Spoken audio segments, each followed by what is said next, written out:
This is Broski04 for Triple Threat 420. You have to get used to that. With a review of Black Widow. I was going to do a whole non-spoiler section, but fuck it. Spoiler alerts from here on out. First off, I think the movie is good. Not great. Not bad. It's somewhere in the middle. That's the best I can say about it.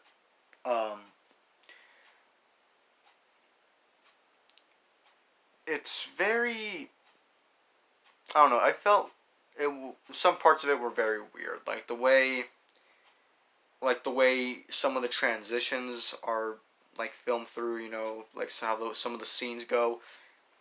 It just feels awkward and doesn't feel right. Like we missed something, but it's just the way the movie's cut. Which again, did throw me off a bit. So it'd be like we're doing one scene and then the transition to the next scene. The way how it's done, it just feels like did I miss something? But I don't know. It's weird.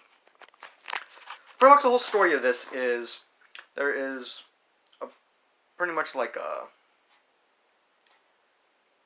an organization called the Red Room, run by this Russian guy, who picks random girls out of the world. I guess like girls who are like really tough or whatever, and trains them to become widows. Yes, Black Widow was one of these. You get it? And they're all under like a trance, or not like a trance, but I guess kind of like that, to where they have to do everything he says. They're under his complete control. They can't even hurt him. Like if they already get pissed off at him and like somehow break free of that control, they can't even hurt him. So which is interesting.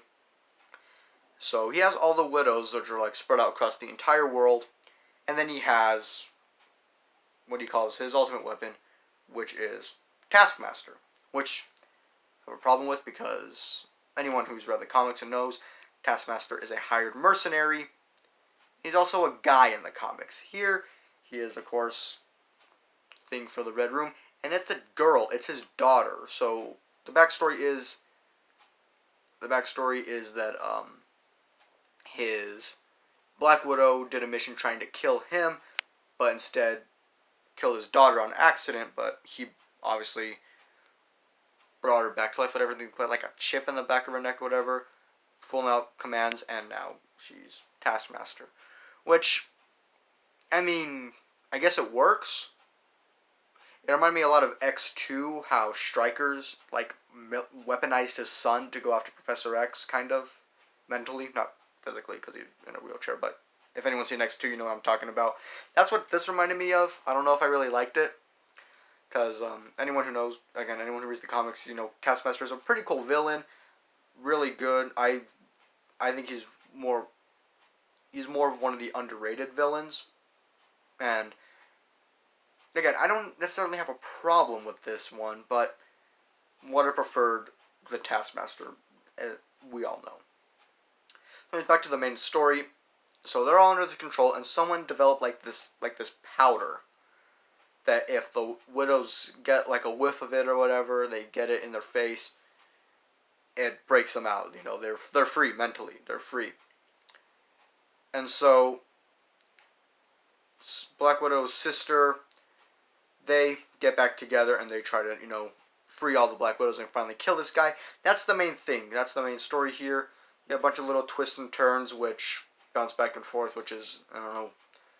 Some of this movie felt weird and awkward because of like how it goes from scene to scene. Some of it didn't seem right. Like it felt like we missed something. Like from one scene to another, sometimes it felt like a weird cut, and it just felt like we missed something. Again, weird, but whatever. And also, this movie takes place right after Captain America: Civil War. Just throwing that out there. So, again, that's pretty much the whole thing. They ultimately succeed in taking down that guy in the Red Room. Don't ask me what his name was. I can't remember. Just don't ask me, sorry. Not bad.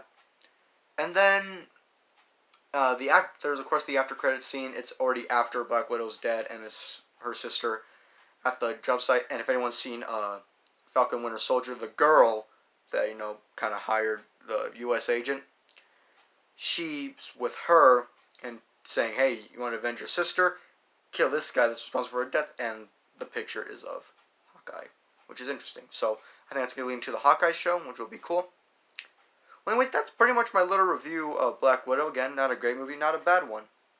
If you want to see it, go ahead. Do not spend $30 on Disney Plus. Just don't do that for any of this. If you enjoyed the video, like it. Please subscribe to the channel, and thank you for watching.